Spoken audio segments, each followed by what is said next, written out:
The views expressed on the following broadcasts do not necessarily reflect those of KHLT, Take 12 Radio, or our affiliates. The opinions on this show should not be considered as medical, psychological, or professional advice and are those of the host, co-host, and guest. Take 12 Radio and KHLT Recovery Broadcasting are not affiliated with any particular 12-step fellowship. One day at a time with its failures and fears, with portion of pain and burden of care, we must meet.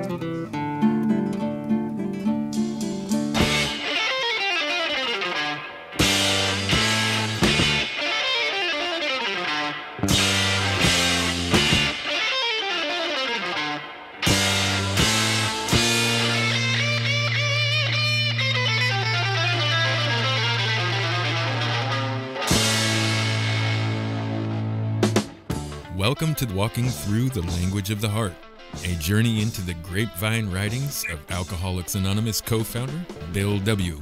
And now, here are your co-hosts, Chris S. and the Monty'man. Well, welcome family. I am your host, the Monty'man, broadcasting from Take 12 Recovery Radio. And in my hand, I have a copy of the book, The Language of the Heart. Now, this features all of AA co-founder Bill W.'s writings in the Grapevine from 1944 to 1970. The book includes how Bill came to organize AA's 12 Steps, his first thoughts about the program's 12 traditions, emotional and spiritual growth, and much, much more. And on the phone with me is our good friend and my co-host, Mr. Chris S. Hey, Chris. Hey, Monty. How are you doing? It has been a most excellent week celebrating Independence Day, and some of us have been celebrating all week because some of the fireworks are still going off in and around the neighborhood here. So it's been a great time. And when I think about independence, I think about no longer being dependent on alcohol. Good news, right? Yeah, freedom. Freedom can be seen in many different ways. Absolutely. So tell the listeners what we're doing. You know, we're going through the book Language of the Heart, and we're doing it one article at a time. And I got to tell you, I'm having a lot of fun with it because I've always been a big fan of Bill Wilson's writings. Well, I shouldn't say that. The first couple of times I read Alcoholics Anonymous literature, I was none too impressed. But then I wasn't looking at it. I wasn't trying to identify with it. I wasn't, right. I wasn't seeing the truth about what he was talking about. And it slowly dawned on me, and then I became a huge, huge fan, obviously. But Monty, I'm doing the math on this. We're doing about 3 pages a week. And there's 400 pages in this book. That means we're going to be like 2 years doing this. I hope we both live long enough to finish it. Right. Yeah, it would end up being like one of those old paintings that an artist that is long gone never did complete. Who knows? But we're going to give it our best shot. Yes, we are. So this week we are on page 9, and the title of the article that we're going to be reading is "The Book is Born." So this was October 1945 that he wrote this. So why don't we read a little bit of this and see what he's talking about? All right. In recent Grapevine articles, attention has been drawn to the fact that AA is still in the process of forming a public relations policy that failure to crystallize a sound policy could seriously cripple us. During the first 3 years of AA, no one gave a thought to public relations. It was a time of flying blind, when we feverishly sought the principles upon which we might stay sober and assist the few alcoholics who came around wanting to do likewise. We were entirely preoccupied with the life and death question of personal recovery. It was strictly a man-to-man affair. We hadn't even agreed upon a name for our movement. There was no literature. So he always referred to the flying blind period, the period up until the publication of the book, Alcoholics Anonymous. And it really was, you do some historical studies into some of these people, and, one of them was more wacky than the other. But God bless all of them, because it took exactly those people at exactly that time for this thing called Alcoholics Anonymous to happen. Yeah. I've heard people say, people that are some people are very critical of Bill, and they'll say, well, he was a shyster, and he was just after money, and he was, he lied about stuff, and I'm like, yeah, but he was God's guy anyway. And who among us can cast the first stone, right? The one thing that I've learned over the years is God can use our character defects just as well as our character assets. Absolutely. I'll be honest with you. I am so glad that a New York stock shyster and an Akron proctologist were the co-founders of this thing, because if it would have been Pope Francis or something, right? I probably wouldn't have. Wouldn't have been as interested. Sure. It interests me that these were people who, were they got their experience on the street more or less, and they took their beatings too. Do you think that any of these guys in the early formation of this thing had any inclination of where this would end up? I just finished. I shouldn't say I just finished the book. I read it the first 2 weeks it was out. It was called The Writing of the Big Book, and it was by William Shaberg. And it's a real definitive, critical, historical study of the period of time that the book Alcoholics Anonymous was being written. And he dug deeper into the archives than anybody has ever done before. And it was a wonderful book. And what it convinced me of is it convinced me that the only people that were interested in the writing of the big book were Bill Wilson, Hank Parkhurst, Ruth Hawk, and maybe a little bit of Fitz Mayo.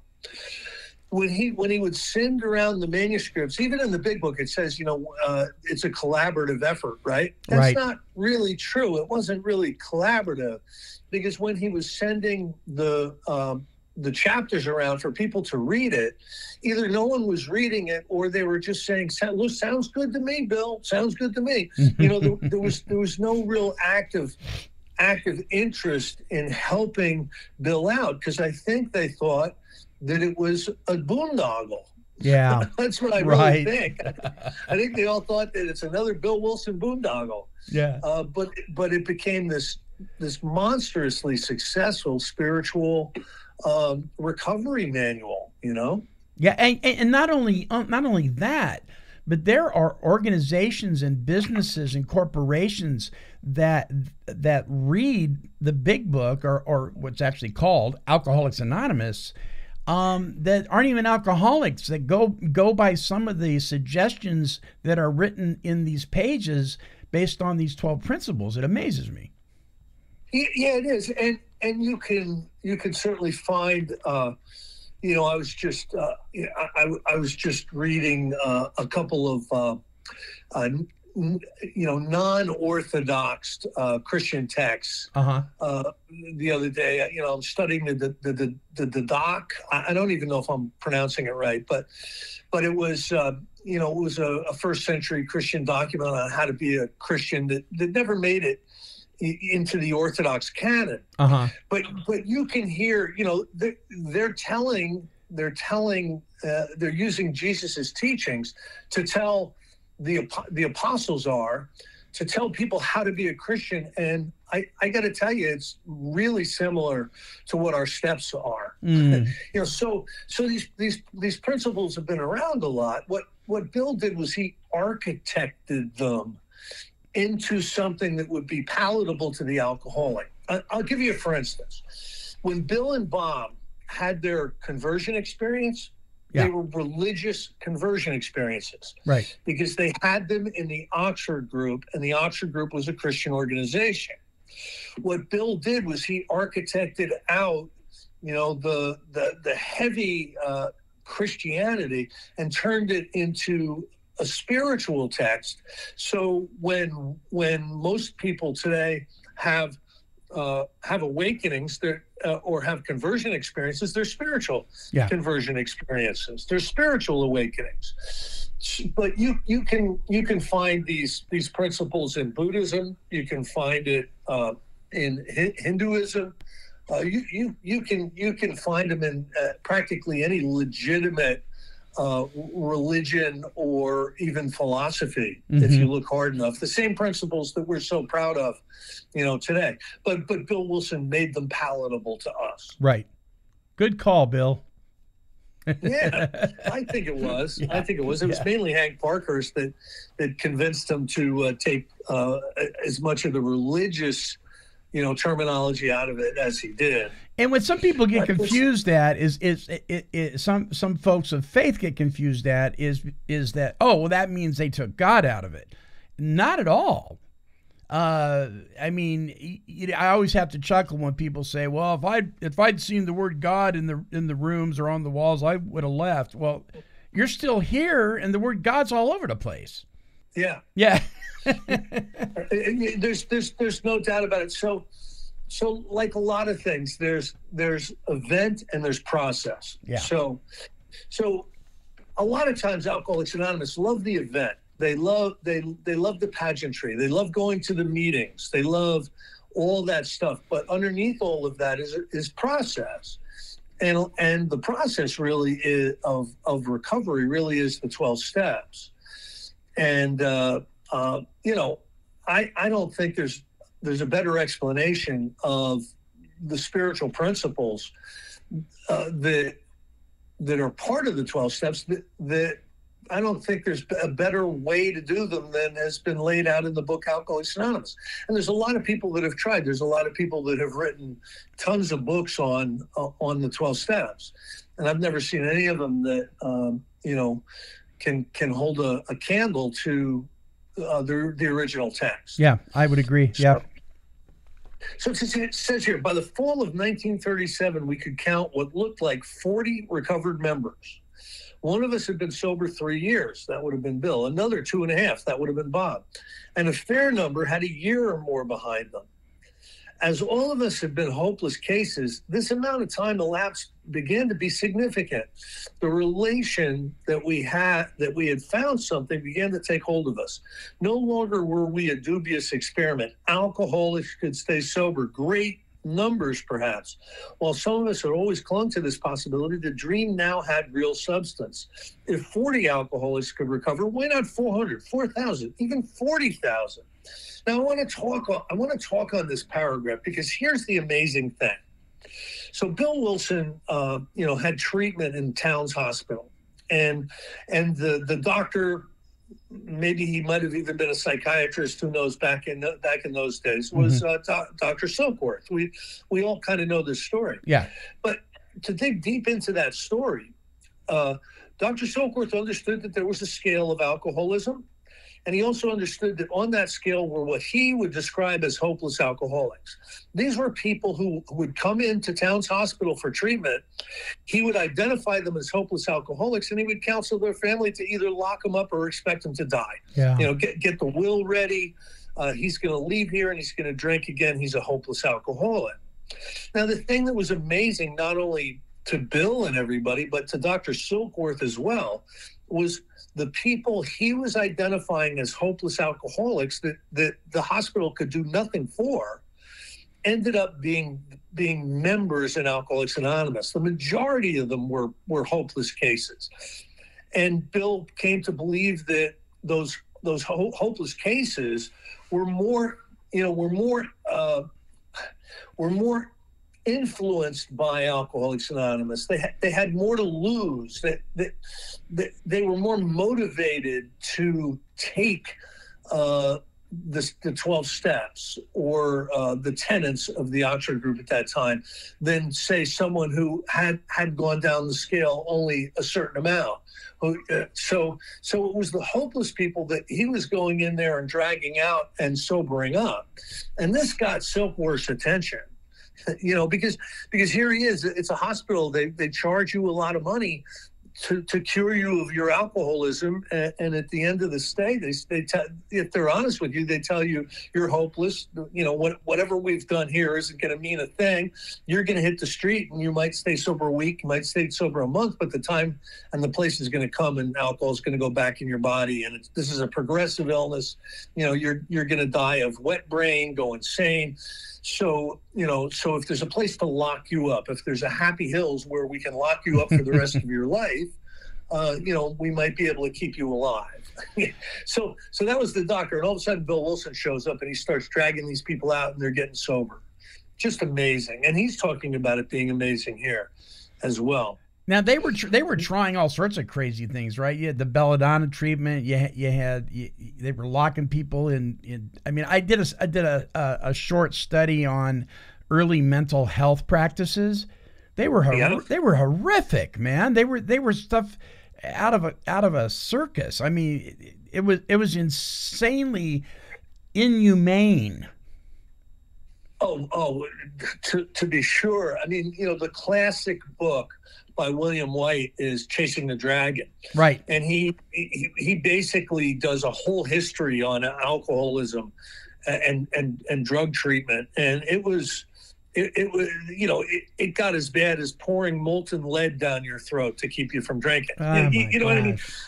And just none of this stuff seemed to work. What seemed to work was what the Oxford Group was doing, what the Emmanuel movement was doing, what the Jacoby Club were doing. And that is, people were banding together. They were banding together in a fellowship committed to the same purpose of getting sober, and some of the religious clubs, having a religious experience, and some of them were getting sober, doing it that way. But none of the medical treatments, really had a lot. The Salvation Army was very effective, but the medical treatments really weren't. Mm-hmm. Once this spectacular notion gripped us, our thinking underwent a sudden change. Our alcoholic imaginations certainly had a field day. By temperament, most of us are salesmen, promoters. Because we have to talk our way out of a lot of stuff, right, Mike? Yeah, that's right. So we began talking very big. Mere boxcar numbers wouldn't do. We went astronomical. Undoubtedly, we said this was the beginning of one of the greatest medical, religious, and social developments of all time. We would show the medical profession and the sky pilots where they got off. 1 million alcoholics in America, more millions all over the world. Why? We only had to sober up all these boys and girls and sell them God, whereupon they would revolutionize society. A brand new world with ex-drunks running it. Just think of that, folks. Here's the funny thing. Here's the funny thing. Monty, believe it or not, my guess is half of the senatorial staff and half of the congressional staff in Washington, D.C. are alcoholics. I would not be surprised.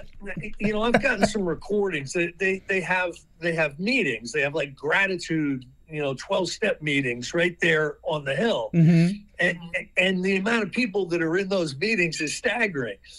Now, not to blow anybody's anonymity, because, I don't even know, specifically who they are, but I can guarantee you, because you have to have a ginormous ego. You got to talk, in extravagant, language to be one of these politicians. And we're perfect at that stuff because we're just, we're so grandiose. You know what I mean? Yeah, sometimes. we are well qualified. Publicity. Why, of course, millions of words, money, sure, it would take millions naturally. The matter of money and publicity would be a cinch. Just a campaign of high-powered selling directed at our American tycoons and editors would quickly settle that question. How could they resist when they saw what we had? Just watch us drunks. Actually, a few of us were pretty nearly as bad as that. No circus barker was ever so enthusiastic or extravagant in his cries as some of us were in the fall of 1937. In fact, I can recall having done a great deal of the barking myself.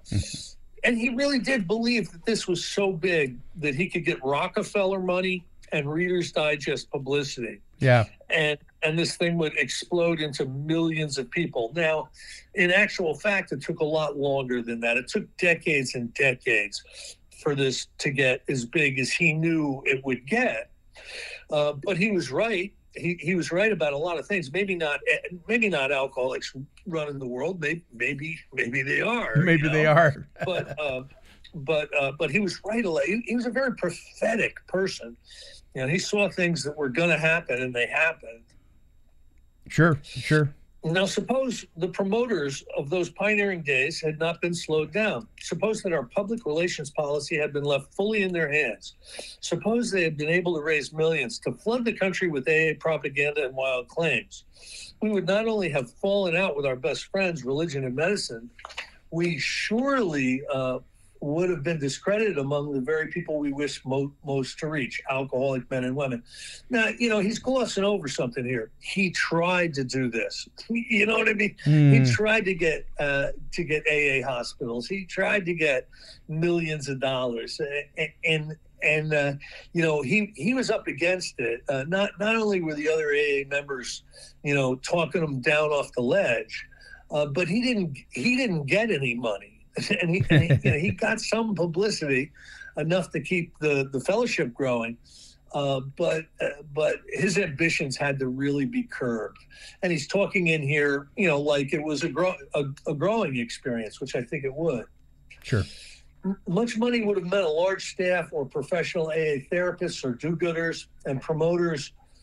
Plus money would surely have meant ballyhoo on every subject under the sun, from prohibition to communist Russia. Internally, if we still existed at all, we would have been torn apart by political controversy, religious dissension.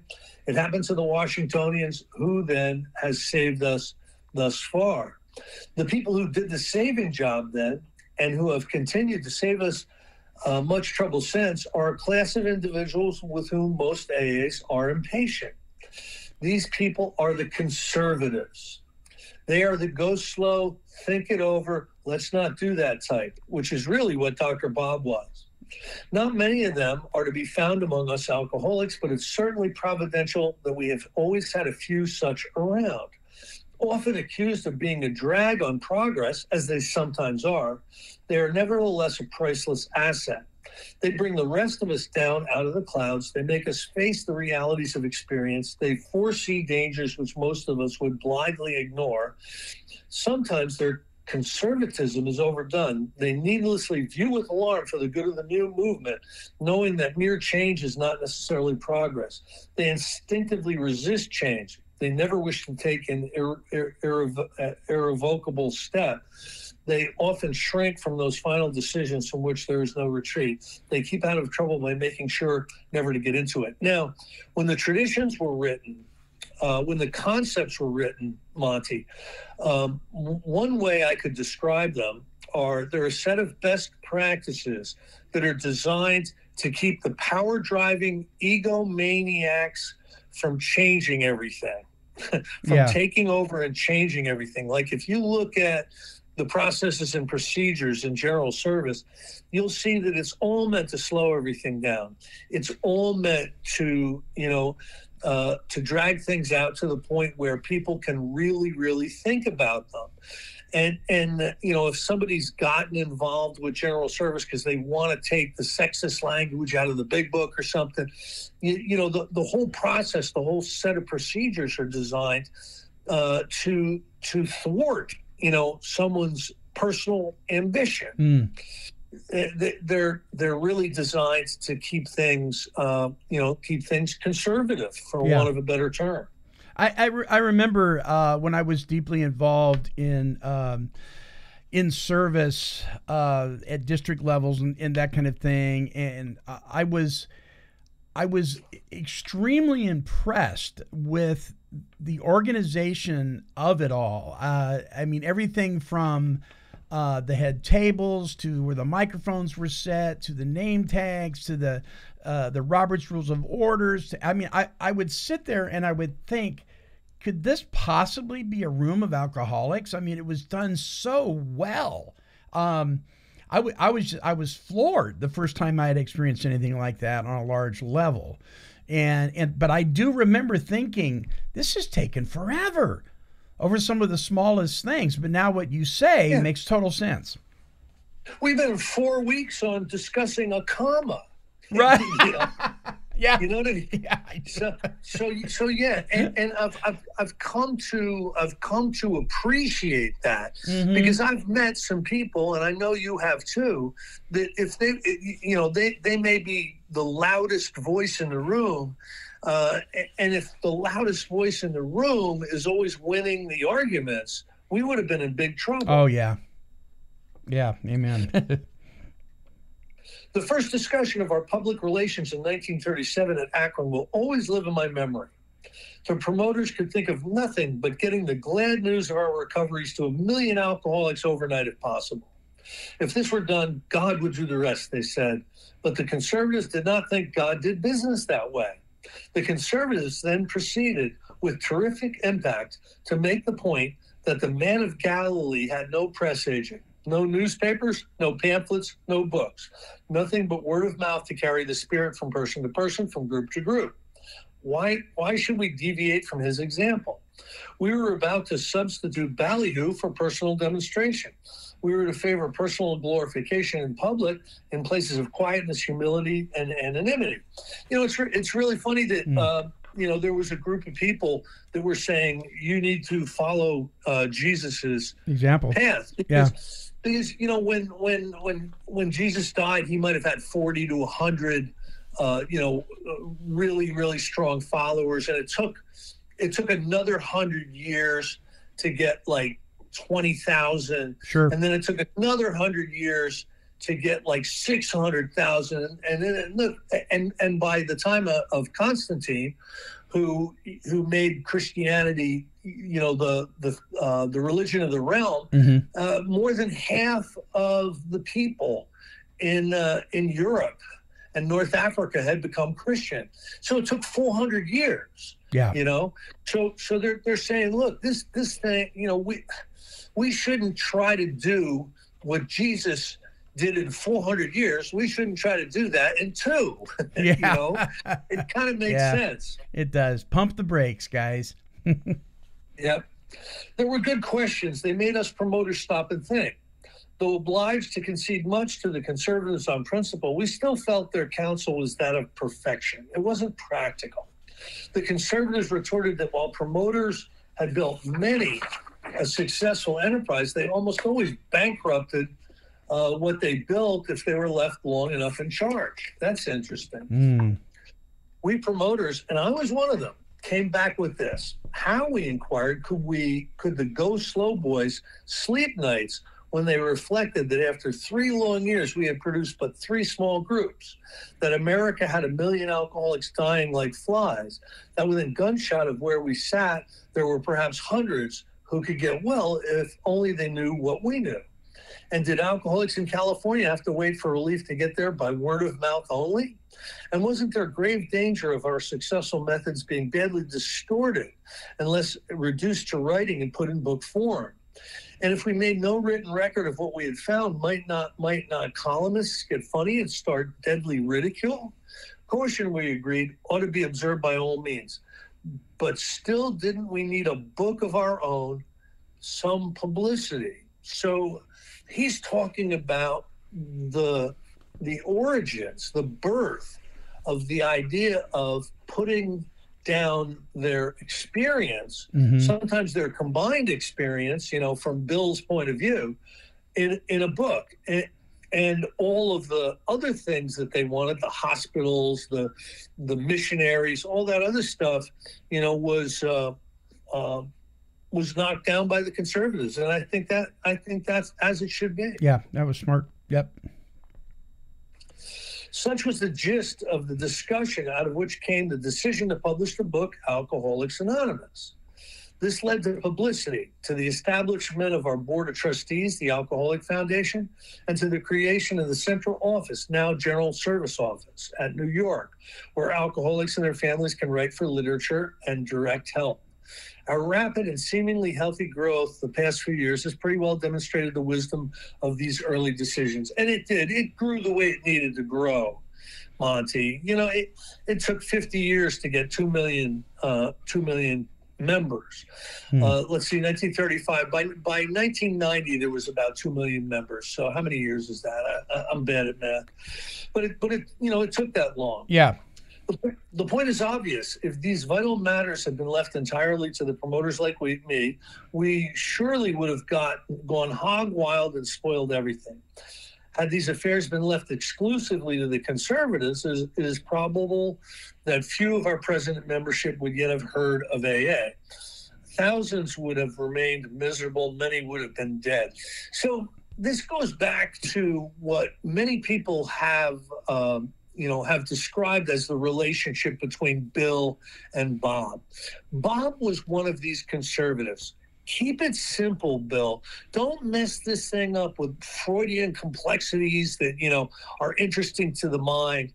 This is about love and service. Keep this thing simple. And, watch the erring member of the body, the tongue. He was really the conservative, and Bill was the guy rushing around, trying to figure out the next big thing. And both of those people put together in respect for each other, because they both loved and respected each other, their whole relationship, were a perfect balance for what we achieved, I think. Don't you? Yeah, and when I think of these two guys and their personalities, Bill and Bob, I reflect on people in meetings that I've attended in my home group and so forth. The people that really I have a tendency to really put my ear to, you know what I mean? And it's usually those guys that keep it as simple as possible. I remember one of my co-hosts, his name was Marv. They've moved to Eastern Oregon now, but he's just an old cowboy, and I said, Marv, you don't say much in meetings. He said, Monty, there's a lot of power in observation. Statements like that, he says, my job is to listen so I can find out where I can be of maximum service. And I'm like, wow. I mean, I've heard people try to say that same thing and take them 30 minutes, so I appreciate that so very much. It's not a gift I have. I could go on and on forever. Yeah. So if I was at any part of the spectrum between conservative and promoter, I'm probably a little bit more promoting than I am conservative. But God uses our defects and He uses our assets. That's right. Yes, He does. So it seems clear that sound policy can only be made by rubbing the conservatives and the promoters together. Their discussions, if free from personal ambitions and resentment, can be depended on to produce the right answers. For us, there is no other way. And he understood this in 1945, and a lot of the traditions, and then the concepts for world service came after this observation in 1945, and it was the right direction.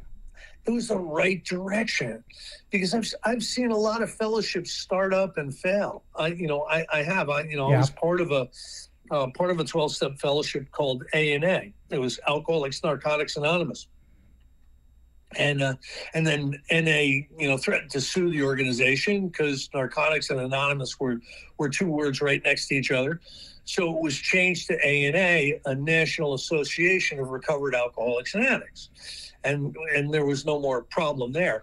But Monty, it didn't follow any traditions. It was all about 12-step work. It was all about taking addicts basically through the 12 steps. And there was wonderful, wonderful 12-step work that was done. And there was wonderful conversion experiences to be had. But what happened was the structure wasn't healthy enough to do without the founding members. And when both of the founding members, I wasn't one of them, but when both of the founding members got sick and backed away from the meetings and their service work, there was nothing that kept that organization going, and it's a shame. So Bill knew in 1945 what we didn't know 20 years ago. That we made the mistakes 20 years ago that Bill was smart enough not to make in 1945. And you can see this kind of thing play out when you've got a meeting, for instance, where you've got the same person chairing every meeting month after month, year after year. And I've seen it work the other way more than that, but I've witnessed that in a few occasions, and it's like, and then that person goes back out, or they pass away, or they get promoted in their job and they move away, and nobody knows what to do. Yeah. Where's rotation, Joe? Rotation is a spiritual principle, and just because one person can do it better than anybody else in the group, rotation is more important than that. Yeah. You know what I mean? The spirit of rotation should trump, having the best person at the job. And that's another part of, the traditions and the concepts that Bill came up with that really works well. It tends to make the group healthier. Mm-hmm. Yeah. Having now shown how our first step in public relations was taken, I would like in forthcoming pieces to tell more of our recent experiences in this field, with emphasis on the desirability of continued modesty, anonymity, and fidelity to one objective only, that of carrying AA to the alcoholic who wishes to recover. So that was a really good article, Monty. Yeah, that is excellent. I read this kind of thing, and I think to myself, how can anybody object to this? But people did, right? Oh, sure. The spectrum of conservative to promoter, they fought with each other. They both had, different directions, but they were passengers on a ship liner who had, averted disaster, and now they're in the lifeboat together, and there's camaraderie. So the camaraderie was more important sometimes than the personal ambitions, and we're lucky that was the case. And Akron didn't tell New York where to go, or New York didn't tell Akron where to go, and then we would have had two different kinds of AA. They figured out how to make it work. Now, I have in the work that we've done together before, I remember you making a statement when we had talked about the few folks from East Coast to West Coast that might be of the opinion that the big book should be rewritten. And I'm not talking about changing the stories in the back. I'm talking about the first 164 pages. And you made a statement one time, could you even find anybody qualified to do so?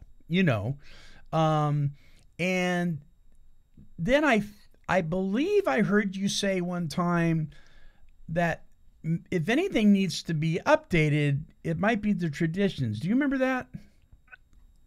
Well, there could be. I think there should be a little bit more clarity around the anonymity traditions. Now, we're going to talk more about that. The next two articles are about the origins of the anonymity traditions, but the anonymity tradition itself is absolutely solid, Monty. Mm-hmm. But the way it's written, people can interpret it as anonymity means secrecy. Right. So what happens is we form this underground society outside of anybody else's vision. And if we do that at a deep enough level, alcoholics that need help aren't going to know about us, or aren't going to know where to go if they hear about us. Yeah. So some people take the tradition so literally, the anonymity tradition so literally that they, that they're only going to be comfortable inside their groups talking about their alcoholism or talking about their recovery. And our 12-step work is really supposed to be different than that. Our 12-step work is really supposed to be, we're supposed to hunt down people who may be suffering from alcoholism and may want to recover from alcoholism. And to seek them out, sometimes we got to break our anonymity. Yeah. And that's not a tradition break. The Right. tradition break happens when we do it out of ego, Yeah. and not service. So out of ego, we put our picture in the paper, Mm-hmm.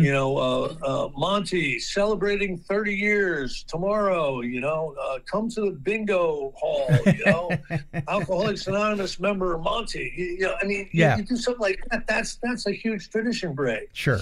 But for you to go to the hospital and tell the hospital administrator that you're an alcoholic, you're in Alcoholics Anonymous, and you'd like an opportunity to talk to some people that, might be in there for their drinking, that's not an anonymity break. That's what we're supposed to do. Yes. You know what I mean? Yeah. It's funny because I remember early on in my early meeting attendance, I would see some of the people in the grocery store that I would see in the meetings. And it was interesting because in the meetings, they were friendly and welcoming and hugging and shaking hands. But in the grocery store, you'd pass them and they'd look the other way. It was almost like if they acknowledged you in the store, everybody in the store would know that you were members of AA or something. It was weird, Yeah. I'm not worried about my neighbors wondering why I keep parking on their lawn. I'm not embarrassed about that, but Yeah. I'm afraid to walk into a church, into an AA meeting, because someone might see me. Right. It's just it's part of the ego reaction Yeah. to a recovery process that the ego is not comfortable with. Right.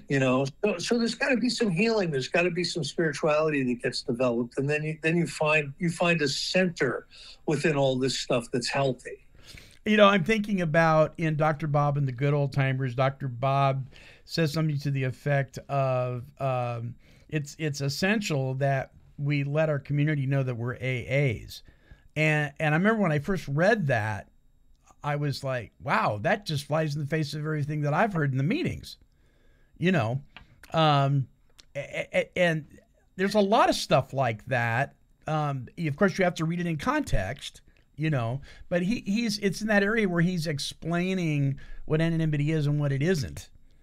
And it's something to the effect of anonymity has no business within the Fellowship of Alcoholics Anonymous. No, he was a big promoter of using your last name within the fellowship. Within the fellowship, yeah.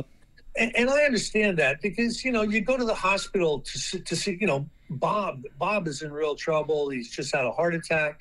We got to go support him. He's a home group member. And you go up to the hospital and you say, yeah, we're looking for Bob. Bob who? Bummed out Bob. I'm sorry, we don't have a bummed out Bob here. We've got 6 Bobs. Right. And you need to tell us what that last name is, or we're not telling you what room he's in. Right. So there's reasons. There's reasons for Absolutely. it. Yeah, you bet. Well, awesome. So this has been an awesome article. Next week, A Tradition Born of Our Anonymity. That was from January 1946. We'll be cracking that. Yeah. Indeed. Well, I let me ask you in closing on this week's show, Chris, what would you hope that those who are listening would glean from these broadcasts? I think some deep thought and some deep gratitude about where we've come from. It's always important, I think, to look at the earliest textural layers of an organization so that we don't lose sight of why it happened and why it was so great.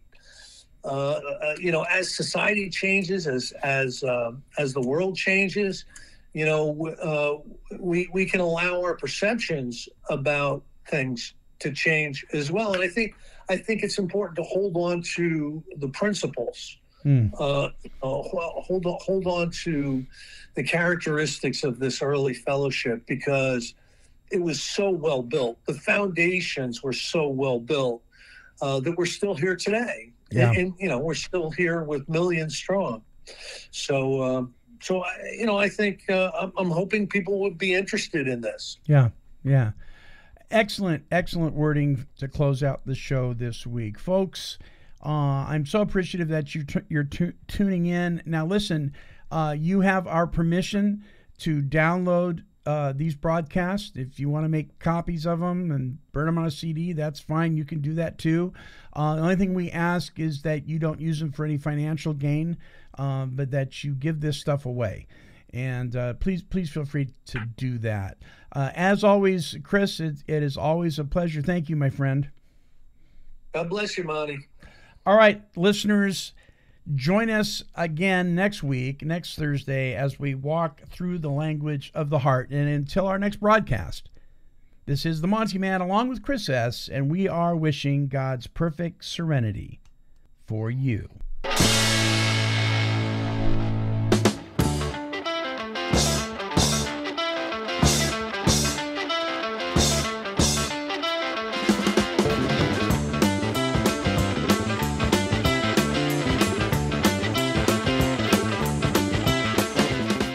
For more recovery workshops with Chris S. and the Monty'man, visit our website at take12radio.com and click on the Recovery Workshops banner.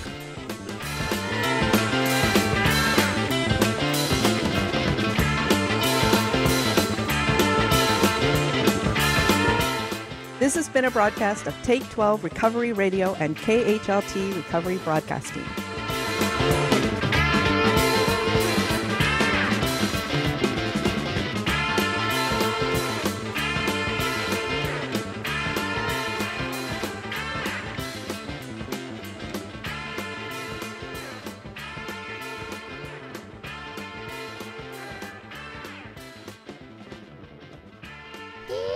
Kitty, kitty, kitty, kitty.